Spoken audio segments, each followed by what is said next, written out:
You think you know me.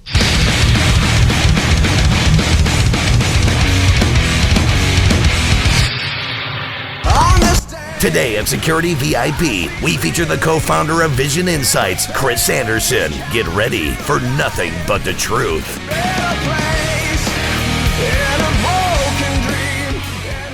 What's going on, everyone? Welcome back to another episode of the Security VIP podcast. It's your home for nothing but the truth. As always, I'm your host, Taylor May, and we are back on the podcast with another exciting guest. His name is Chris Anderson. He's the co-founder of Vision Insites. Chris, my friend, welcome to SVIP. How are you? Very good. Thank you very much for having me, Taylor. This is kind of weird for me because I'm usually sitting where you are. So thank you.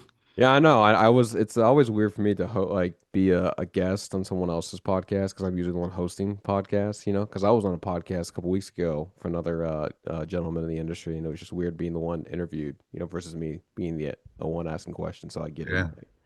I get it. But you have a nice studio, man. For my listeners, I'm actually gonna be on Chris's podcast next month. I'm flying out to California to be on his podcast. He's got a professional studio. If you're watching online right now, you can see the backdrop. But I'm excited to be on his podcast, but I had to obviously extend the invitation for him to be on Nothing But the Truth. So I guess, Chris, my easy question, man. Let's just get to know you first, man. Why don't you give my listeners some context and some background about your experience? All right. Well, how much time do we have being an old guy, right? Nothing but Well, the truth, man. yeah, okay. Well, I'll be glad to do that. I'm pretty simple, Taylor. I started in law enforcement as a deputy sheriff for Los Angeles County, a career that I thought I was never, ever going to leave. Okay, that was it. All right. My father was a deputy sheriff. It was in the family, grandfather, the whole bit. Again, so I thought that was something I was never going to leave. But unfortunately, and this happened in 92. My father was killed in a plane crash. Our hobby, I think I told you earlier, our hobby was flying sport aircraft, experimental biplanes. I got to tell you, Taylor, you want to have some fun? That's some fun. Biplanes. I'm not talking about your Cessnas and your Piper Cherokees and stuff like that. We had some real fun. But long story short, that's what really caused the change. Never, again, the career was terrific. But at that particular time, that's when the LA riots were going down. They were trying to build the 105 freeway housing project at the same time. I was very fortunate because I happened to know somebody that was in the middle of that contract that owned a security company, and I was invited to attend kind of as a consultant. And again, our department at that time did not allow you to do security and law enforcement. LAPD was pretty open to it, right, with permission, but LA County did not allow that. So I secretly, quietly went out and kind of dug in a little bit to see if I could even do the job. It was at that point, when you have a tragic thing happen to your family, kind of sometimes it directs you different, takes you a different direction. My mom also was suffering with breast cancer. So I was trying to take care of her. I was working early mornings. So it just, I just thought to myself, you know what? Life's different. Maybe I'll make a change. So I worked as a consultant for this gentleman, and I ended up opening my own security business. And that's where it took off. And again, this is way back now. It's 30 years later. Can you believe it? My hair was dark like yours. I almost kind of looked like you back in the day. Everyone says that, dude. I'm gonna get gray hair sooner than later. I'm in my 30s, obviously, but my dad's got a full head of gray hair, so I imagine I'll have gray hair pretty soon, man. Especially with kids, right? I've got two kiddos now, so Yeah, absolutely. That's great. you're not Congratulations. you're not sick of the industry yet, though, man. I when I meet people like yourself, obviously I've been in this space for 12 years. My dad's been in it for 25 years, but when I meet people with your kind of demeanor, I can immediately tell, okay, so this guy's passionate about making this world a better, safer, more secure place. So I guess that probably stems from why you're still doing this today, I'd imagine. Yeah, and I'll go a little bit further, which I probably should have done in the beginning. But when I jumped into my business, Taylor, I didn't have a college degree. Okay. Yeah. I was a ghetto cop at the time. I had maybe 10 years. There was police officers and deputies out there. That was a hell of a time back then to be a police officer. It was, how can I put it? It was a lot of fun, right? So this is all before pre-cameras, Johnny Mhm. Cochran, Apple devices, phones. There was no such thing. It was just straight paper, right? So I took my experience and I took it out to some of the multi-housing industry, and I helped them with a lot of their gang activity on the property, people that are problematic. So I started with problematic properties. And what I found out in the properties was parking was a big issue for the multi-housing and commercial. because it's kind of like our generation today. There is only one car per parking space, or 1.5 spaces allowed to park at a multi-housing. And, Right. look at today, everybody's living 10 deep. It's a big Yeah. community now. So, long story short, I go from the multi-housing to commercial, and I really got involved with my customers, Taylor. I mean, really got involved. There was not a big group of security companies. I think it was APS and Signal Hill. I would actually dress up, and I actually kind of lied, but I went there and said my grandfather owned a bunch of real estate. So I dug in and I learned everything I possibly could as far as doing proposals, talking to people. I dressed in a suit, and I walked in cold calling for Mm. business.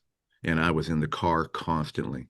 Every kid that I brought in, I call him a kid, family, was typically a police explorer. They wanted to have a career in law enforcement, but at the same time wanted to keep them safe.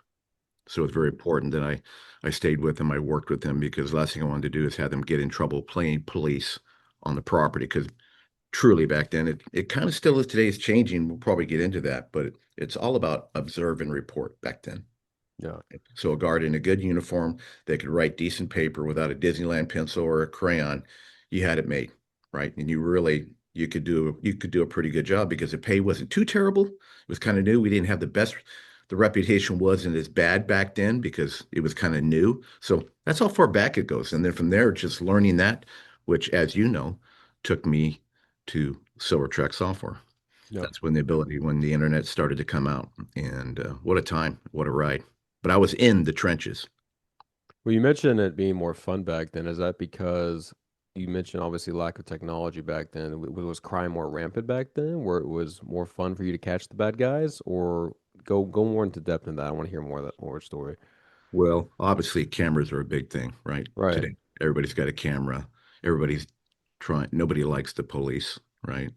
So you Um, could get away with a lot more than back then. yeah, how can I say that? Well, back then it was about taking people to jail, Mm-hmm. right? It really Mm-hmm. was. I'm trying to think of the movie, and God, I wish I could find it. It was a really great example with Jake Gyllenhaal, and Yeah, I know what you're talking it's about. In to Watch. Mm. That is probably a really good example of like from the off training, the training parties. It was just Taylor, it was so much fun. I'd take my buddies on a ride along, and they didn't want to go home, right? You got I helicopters like going out of Training Day chaos. with the Denzel. Yeah, That movie's also pretty.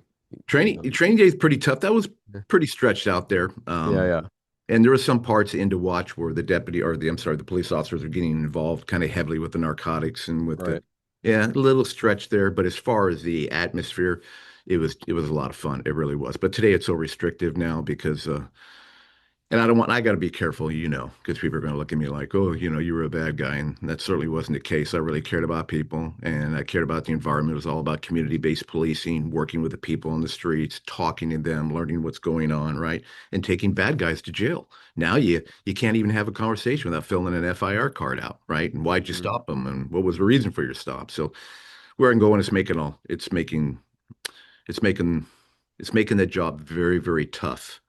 And this is where it leads into. Now, it's kind of a little separate from where we're going to probably get into, but I want you to think about the legacy.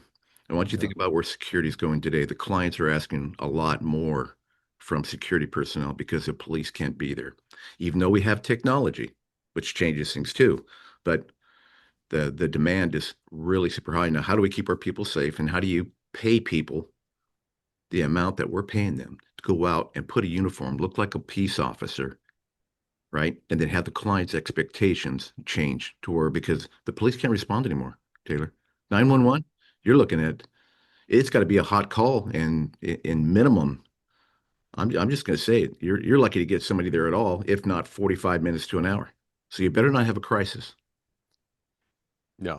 Well, I mean, you mentioned technology. I think that's why there's a lot of drones as a first responder now being introduced to law enforcement because you're right. I mean, they're dealing with bullshit calls half the time, and being able to send a drone out there to answer a call is obviously a lot more faster than getting a physical body there and helping, mitigate some of those issues. But But you're right. yeah, drones being one thing for observations, be able to contain a situation a Right. lot better, right? To get a visual, see what you're kind of going into. But the physical person's on ground, having a communication with the victim is still very, very important, right? And So that's is that changed is that your today. counsel then, Chris? Because like I before we go into more kind of what you're doing now, I want to talk about that 100%. But like the counsel for someone new that maybe is exploring law enforcement or to be a cop, do you almost like counsel them now to be like, look, obviously times are different. Would you rather counsel them to be more in like the physical or cyber or technology field versus being an actual, law enforcement agent? I mean, what do you think there? I mean, I'm kind of someone young, would you mold them if they still want to be, law enforcement, would you do that? Or would you rather push them towards where we are now, like technology wise? I'm just As far as curious. the career, Yeah, career wise. wow, you know, they don't know what they don't know. Yeah. Right. I was about helping people. I'm sure their interest is about helping people. Law enforcement is a great job, but I mean, you're not going to know what you don't know going in, but you have to be a people person. And that's what I'm more scared of today because kids I feel have had their heads bound, in the phone technology all the time. I know what it's like to fight in a sandbox with my friend when we had Hot Wheels, right? And then get along again. We're best friends again. Today they cancel culture, and if they don't like it, they cut you off, right? So how does that apply into law enforcement when you're dealing with people? Right? It can get you in trouble, get you killed, and get you sued, right? So my big thing today is just, I know I sound old school. I hope this isn't, I hope everybody watching this podcast doesn't think I'm crazy, but it's all about people, process, and technology. People first, Yeah. process, and technology. Because when it comes to the security, I don't care what kind of technology you have. The idea is that it starts with a person that had interest in taking you on with the contract. Were you likable? Did they believe you? How do you retain anything otherwise? And I Yeah. tell you right now, you can ask any operator that's out there right now. It's not necessarily the people, so to speak, because they turn and burn. They go away. A lot of them don't want to provide training because it's hard to keep the staff. So it's really about the management and the operations. And then again, the way you handle your employees from top to bottom. There's some great companies out there. I give them shout outs all the time about their culture. I'll tell everybody, I think culture is an abused word. It's just a word that people like to use, but do they really apply it? It's a lot of Yeah. work to establish a really good culture. So to get back to your question, I don't want to discourage anybody from law enforcement. We really need them, but we need to be able to support law enforcement. You have to be able to take a look at what area you want to work and see if you're being supported by your city, your district attorney. And I'm going to steal this from Scott Walker and Dave Weiner. We just had a podcast. So this came from them. They educated me tremendously on some of the things that they've been researching as well as far as that. So it's a scary topic. It really is. And as you know, I just want to, at this point in my life, I just want to make a change. I just want to help the security industry. And whether you realize it or not, Taylor, I think you do. You may be younger, but we're like-minded in thought. It's pretty impressive. You know that, right? We're I like-minded. do. What you're building and why I'm excited, not just to come into your podcast, not to just promote what you're doing, you're building a business, you're trying to, obviously you want to be successful. But I'm quite surprised, I really am, that as young as you are, you're thinking this way. It's a great move, my friend. It's a Well, very thank good you. move. I'm trying to, man. I see it. I see a gap, and I want to exploit that gap, and fill the need fill the demand that I speak with manufacturers and obviously end users, of course, in the industry. So let's go on top of that. I want to talk about the technology side now. Obviously, we can highlight Vision Insights because I want to give my listeners Vision Insights is now in the Experience Center SVIP, which I'm extremely grateful, humbled to have you guys in the Experience Center. But for my listeners, value prop of Vision Insight. You know what? Actually, before you give me the value prop, Chris, you know what's funny? I'll tell you a quick story.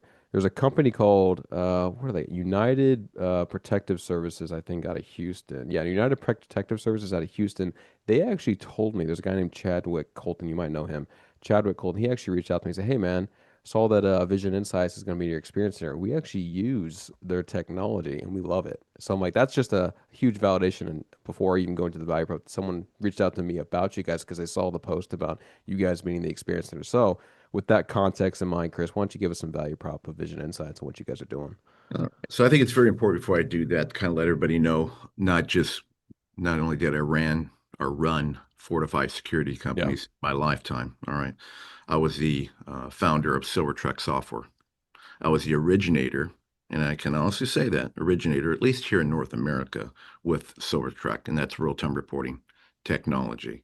It was a Motorola brick back in the day. I don't know if you were even a baby or not, but it was a Motorola brick that eventually went to BlackBerry, then it went to Android, then it went to Apple, right? Yeah. So first to market, taking all my experience, Taylor, and I built it for my security company at the time.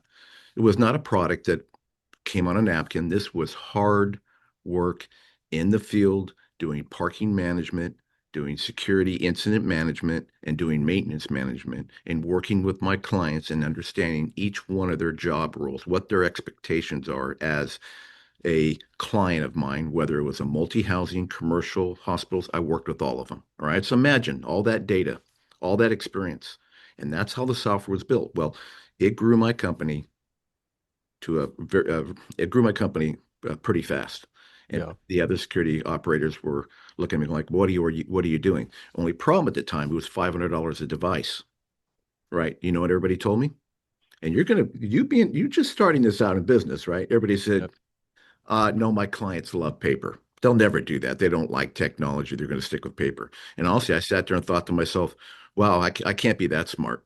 I'm just a ghetto guy, GED at the time. I didn't have any college grad. You know, some people go to school and go into business. I got into business and went to school. And I'm thinking to myself, I can't be that far ahead. So I jumped in a car, for an example. I drove to Las Vegas. They had these phone booths. I don't know if you remember those, a little box where Mhm. you put a coin in, you make a phone call. Okay. Mhm.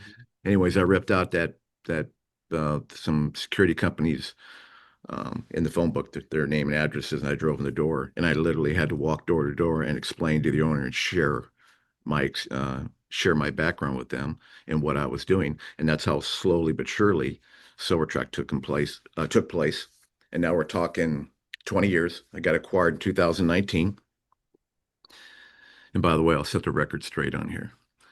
I didn't want to sell SilverTrack. I had a tragic event, another with the family that caused me to sell. Mhm. And a corporation came in. We were going to do great things. That great thing turned into Track Force, Track Tech, the whole bit. And I think the only problem with that, Taylor, and you said we could be the truth, right? Yep. We can talk the truth. Just corporate mentality. They didn't Yep. realize, they didn't take a look at the team. They didn't look at the experience. They didn't look at the culture. They just looked at price. And with this industry, 80% of the market is small to mid level. And that is Mhm. why I'm so passionate, why we're going to get into Vision Insights right now, why I'm so passionate about the industry, working with smaller operators.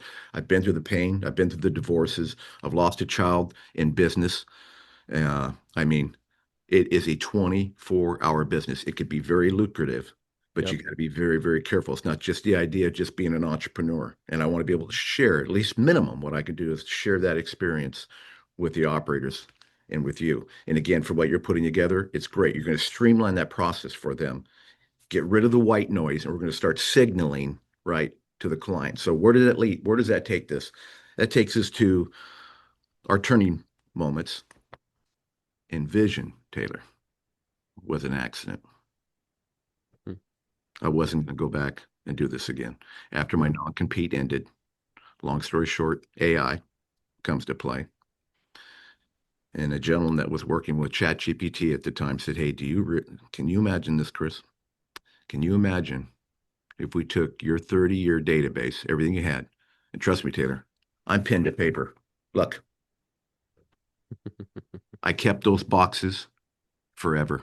Every time I had a thought process, I wrote it down Good. and I shaved it and I put it in a folder. Guess what happened with that? That got dumped into a very large IA database. It's process, people, process, and technology. Yep. I'm feeding AI, and you know what happens from there, right? Yep. So, what happens from there? We take chaos to confidence. The security industry is chaotic. It's very hard. We're all come from the same gene pool. We have the same operators. It's the management style, how we take care of our people, and how we operate with our customers that makes a big difference. That's why it's so competitive. Everybody thinks they're different, but they're not. They're pretty much the same. You can make this business very lucrative if you're smart about it. And that's what I want to do with it. So it's from field notes into intelligent, structured reports. So, in other words, we've completely, and I don't mean to ramble on, I hope it's okay, Taylor. Yeah. Um, what we're doing, I said, if we are going to come back, I'm going to say me, if I'm going to come back and do this again, okay, it has to be simpler, easier. We pretty much have to take the entire process of reporting and streamline the hell out of that. I am not going to go into this, and I want everybody, one of your listeners, and I want every one of your listeners to understand this. This isn't about a monthly subscription fee. I am passionate, along with my team and everybody involved in my group, my family. I'm bringing them back. These are the ones that work for me. Okay. We have industry experience. We understand it has to work. If you are ever going to get involved in technology, number one, you better make sure that the people that are in the business understand that business and they're lifelong. Okay. And they're going to be around. Second, it has to work. Yep. Has to work. And third, you have to have the support. We're in an industry that's 24 hours a day. This isn't 8 to 5. We get to go home. I don't want to call Pakistan. I don't want to talk to a bot. I have a guard out there that needs help right now. Okay. I'm trying to have dinner with my wife for the very first time in 3 weeks. Okay. I'm trying to spend time with my baby. It's birthday. Yep. Okay.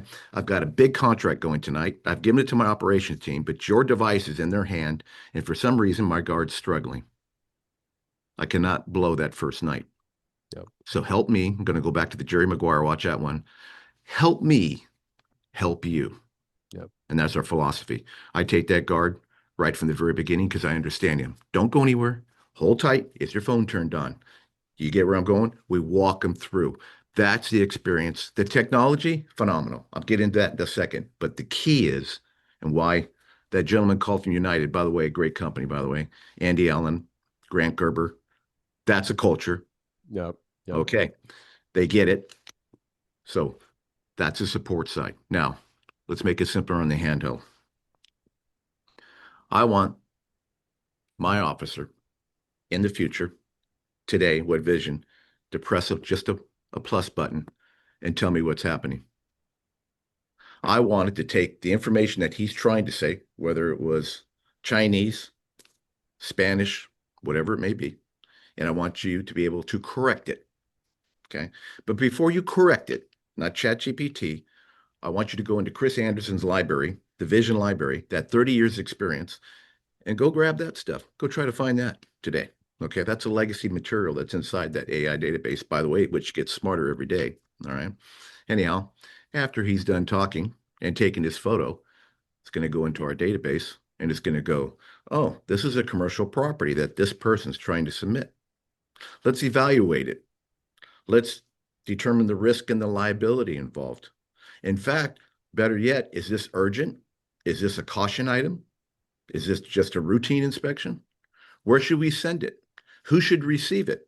Oh, you know what? And let's give it a proper title, not code 4, check the door. No, let's give it a proper title, right? Oh, and then when we're done determining all that, we're going to go ahead and enhance the note for you, but we'll keep the original one for court. And we'll put it in the database for you. And by the way, if you want the analytics on the backside, wait till you see that. Okay. So I took a guard, a C player, a security officer, and I made him an A player immediately with little or no training. And then if I need to guide him, I have micro trainings that will walk and talk and show him anything and everything he needs to do. So I'm eliminating training in the field. The reports are super dynamic. They're not paper. You've seen them. They're like Apple quality. They look beautiful on the dashboard. Video, carousel, the whole bit. I'm done preaching. That's what we're doing. So, Taylor, I'm interested in you because you're like-minded and you're building a location. And I want to really be a part of this. And I think everybody is watching this right now. It's super, super critical now. All right. Because we're tainted. We've walked these trade shows. We've done all that. We spent thousands and thousands of dollars at these trade shows. It cost me, oh my God. You know, my best trade show was a small one in California called CalSaga because it was like-minded. There were small operators there and we could communicate. Nobody was afraid to talk to anybody. No one's pushing me to a hotel room. Nobody's pushing me to a bar across the street. I don't care about the cigar lounge, right? Don't get me wrong, but as an owner, it wasn't just for me to get away because when I got back, I had 15,000 emails hitting my inbox, people driving me crazy, not smart enough to leave me alone, give me a week to get back, right? Take a look at everything I absorbed. And by the way, all your brochures and your knickknacks and all this stuff, they're in the trash. Okay, it's in my closet. I'm keeping your little tag just so as a collection piece, right, to say I went. But as far as the numbers and the money and what it was worth to me at the end of the day, I don't know. I think I was more scared about not attending because of my competition seeing something that I wasn't going to see. But in reality, that wasn't the case. So what you're doing is a smart move. and I want to be a part of that. And Vision wants to support you on that because that's what I want to do. I want to be able to give back and help the industry partners, small to mid-level, right? And make them better operators so they can get to a point to where they can have peace of mind, maintain the contracts, but at the same time, let's get together and talk and share the best technology, share the best experiences, take advantage of the gray hair. We're out here. Seriously, where are you going to go? When I die, where's it going to go? How are we Yeah. going to talk about it? Yeah. How are we going to share the business experience? You can't be, I should be sitting, I guess, on my ranch on my property in Texas. Everybody keeps asking me, hey, Chris, how come you're not just sitting on your ranch somewhere? No, because this is my passion. I've destroyed everything I've got just, but my family has been the industry. Yeah. Yeah. Okay. Now you can look at me now and say I'm crazy, or you can say I'm passionate. That's your choice. Yeah. Okay. Everything you just described is the reason why I'm building what I'm building. Because you're right, the conversations that you just had with me and which you just mentioned and dialogue, those kind of conversations are not happening at a trade show like ISC West or GSX. And you're right, frankly, the end user side, the C-suite executives, the guys and the girls that are leading these enterprises, the SMBs, they're not attending these shows because they don't get that kind of dialogue or they get that kind of intellect. So yes, the creation of the SVIP Experience Center, I hope will embody exactly everything you just mentioned because I want that kind of feedback. And look, Chris, if you look at the manufacturers that have signed up for the Experience Center, it's new companies, it's bleeding edge companies, it's emerging technology companies. So what does that tell you? I've said this countless times that the young, innovative, technology driven disruptors want to be part of something new and they want to be part of an outlet that really creates that end user first mindset and that kind of dialogue. So, seeing your perspective and again, your generation embody that with what you're building with Vision Insights and then saying yes to what we're doing here at SVIP is exactly why I'm doing this, man, to be disruptive, to kind of change the narrative of the industry. Yeah. And I think we can both agree on this. I hope you're thinking this way. I mean, you'll soon find out. Technology is one thing, Taylor, but here's the deal. There's some really good partners that I'm working with right now that are like me, that are out there, that Yeah. have years and years of experience in the industry. Bring them. One of them is Soleix, okay, that I'm super impressed with, the owner, Gurmeet, just like me. And I'm sitting to myself, same age. He's been in the industry a long time. He's now taking advantage of the technology. That's the exciting part. You got legacy people from the beginning that built that Ford motor car, and we're going to Mhm. F1, right? And we know how to make that car go, Yeah. Taylor. We know how to drive the car, Taylor. So we can take people from zero to hero. I know that I stole that line, okay? But I'm telling you, zero to hero.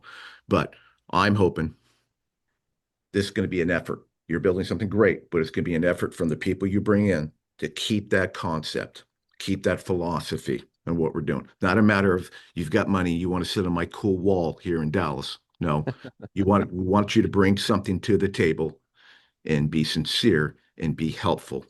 Give back, right? Pay it forward because we're trying to do something here. Technology is one thing, but there's going to be a lot of technology and AI is changing constantly. But at the end of the day, it's about people first, process, and technology. People first. I don't want to be in this industry if it's not about the people, because that's the fun part. Yeah. If you get into process and technology, then it's all about the money. Then you Yep. get corporate, then you get stupid, and then it's just about a subscription fee. And by the way, that relationship never sticks around because the next person's going to be buying them, Yeah. right? Yeah. So what happens to the small to mid level? What happens to the Castle Burger people that are out there in this industry and small to mid levels? What's making it happen, I agree. right? Yeah. Am I wrong? No, no, you're spot on. And going back to what you just said earlier about the legacy mindsets, I would be naive not to be a partner or be an ally of yours because you can bring in that generation, you can bring in that narrative and help educate legacy thinkers who are still complacent in their ways. Chris, that's one of the reasons why I had my dad help me out on the side at SVIP because he has 25 years experience, but he can speak to that generation about people joining the experience. And look, some people are still not going to get it though, Chris. We can be on our soapbox. We can talk about how great, we're going to change this industry and bring the technology companies that are going to change it. And I'll talk about people, process, technology. It's great, but there are still people out there that don't want to change, that don't Of want to course. be disruptive, Of you know? course. Like everyone has an Absolutely. asshole. Everyone's got an opinion, but Yeah, absolutely. But here's your advantage. You're opening the door. You understand because your disadvantage is your age. Yeah, You're a no, good-looking guy. I You're 30 recognize years that old. too. I Yeah. recognize They're that. going to Yeah, go, what do you bring to the table? Let's for an example like this. Everybody loves to carry the title CEO.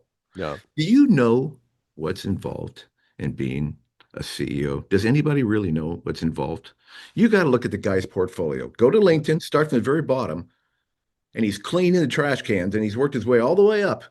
right? And he's failed and failed and failed, success. And then that's a CEO, not just something on the business card. And that, I just laugh because everybody says I'm the CEO. I don't mean anything by that, but I'm passionate about it. And I Yeah. really hope we can work together. I'm excited about this Oh, relationship. this is Working exactly with the kind John. of the relationship that I want. This is the kind of mentality that SVIP stands behind. This is exactly what we're about. So And I'm we just need a few good men, right? There you go. There's still another one, buddy. We just need a few good men. yeah. But I'm telling you, I'm super, super excited, Taylor, about vision. I'm super excited about where we're going with it. Some Yeah. partners that I have in this, you know, Taylor, I got to tell you, it's scary. Technology is scary. That's another thing. We have to be careful with technology too, because it's getting so far advanced. We're still in the Stone Ages, right? And I want to tell everybody this too. Don't panic about your employees. Okay. Don't panic about your employees. You don't necessarily have to run to every camera and every drone right now. There's going to be a great purpose for that. And what I mean by that, the drone's going to be great, a dog's going to be great, all this stuff's going to be really great in a dark place where somebody doesn't want to go, where it's dangerous, and we need some analytics. There's going to be some terrific stuff. But at the end of the day, we're still going to need the people touch process, right? When it comes to disturbance and helping people, responding to people. And you got to think a robot can't have I don't think a robot can get to the emotional side of an action, when No. to shoot, when to not to shoot. It can be No. programmed to a certain degree, right? But it's going to take people. And that's why I see all this chaos going on right now, because the Yeah. people skills are lacking a little bit. So Yeah. want to get into that side of it. I'm super excited about where you're going with this. I was quite blown away, and I'm going to share this with you just so we can do this with the listeners. You guys don't, when you're watching and you're looking at the website, okay, svip.news. There's your shout out. You're going to look at it and you're going to go, oh, is that a virtual reality center? Because it's so well done. By the way, congratulations. It's very well done. No, I got a good graphics guy. Yeah, you got a Yeah. good graphics guy. But that's immediately where people go, Yeah. especially the old people like me, the older guys, right? That's what I thought immediately. Okay. And then when I started to dig into it and understand your concept, okay, it got me super excited because I'm not here to entertain myself to get on a podcast to get my connections up and subscription levels up. It's really not about that. I want good people. I want people that are in enough pain, that care about the industry, that really want to make a change. And we're going to support you. We're going to be there, just like Taylor's trying to do here. And I think the group that he's trying to put together, you come to that event, you get your monthly subscription, you get your membership. And I'll tell you this, Taylor, I'm going to open the door for you. You know what my Rolodex looks like? Not my Rolodex. You know what my library of information of what not to do is? It's huge. Yeah. It is huge. Okay. I don't ever tell anybody what to do. I tell them what not to do. And here's Yeah. the encouraging part. I want to be able to share that experience to make everybody become a better operator so we can get better people, get paid better. That's coming. Yeah. It's coming. The police hands are getting handcuffed. They're going to expect more from the security side, no matter where you go, whether it be camera, drones, or people, or process, or whatever. So I'm telling everybody, I don't think to worry about that, but let's get back to the core with people. We'll share some processes and we're going to show you some really, really cool technology. We're going to save you some time and a whole lot of money, you guys. This is a place to go to. How can I put it that way? Okay. Running around, what camera do you buy, right? This, I think, tell me if I'm wrong, this is what it's all about. Nothing but the truth, my friend. I appreciate the plug. Yeah, you're creating a lot of FOMO, I feel like, with people that are not signed up yet. And so early adopters have the most advantage right now with the experience center because they're getting access to everything. You're listening and obviously promotion that we do at SVIP, but I couldn't have said it better myself, man. So Well, I'm going to throw that out to you because uh, I think mom and dad raised a really good kid. All right. I'm going to call you a kid. Okay. I don't no, care. I'm going to call you a kid. good. No, I think mom and I dad did a good job. You're well spoken. I like your drive. I thank you. like the fact that, this takes a lot of guts. How's Oh dinner? yeah. How's dinner? My dad says the same thing. It takes a lot of balls to do what I'm doing, but you know what? If there's a time and place to do it, I'm going to take the opportunity to. So, Okay, well, I don't want you, if you fall down, you bump your head and you need a Band-Aid, I want you to call me, okay? Because I want you to understand, and I want everybody to understand that's getting involved in any kind of business, no matter what it is, right? yeah, Entrepreneur is a great word, but the real definition of an entrepreneur is when you get hit and you fall down, can you get back up, right? You play yeah, football, right? yeah. You've taken some real big hits, right? Yeah. How many That's times? that's probably what it stems from, Chris. I was a walk-on at Oklahoma State. I didn't get a scholarship, so I had to prove myself to get the plane. Which I fortunately did. I had to prove myself. So that mentality is driving me to be an entrepreneur.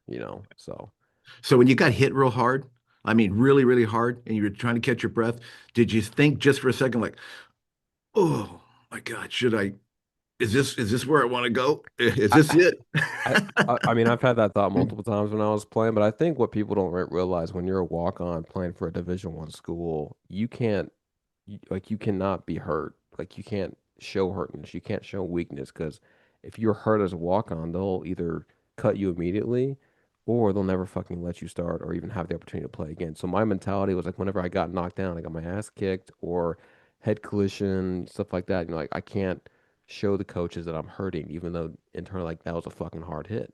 So I think if you're hurt or you're showing weakness, then you're just like versus a scholarship athlete. Like if you're a scholarship athlete, okay, cool, go get him the treatment. He's scholarship. We can put him on a red shirt or whatever. But as a walk on, you're paying your way. You're doing your own shit.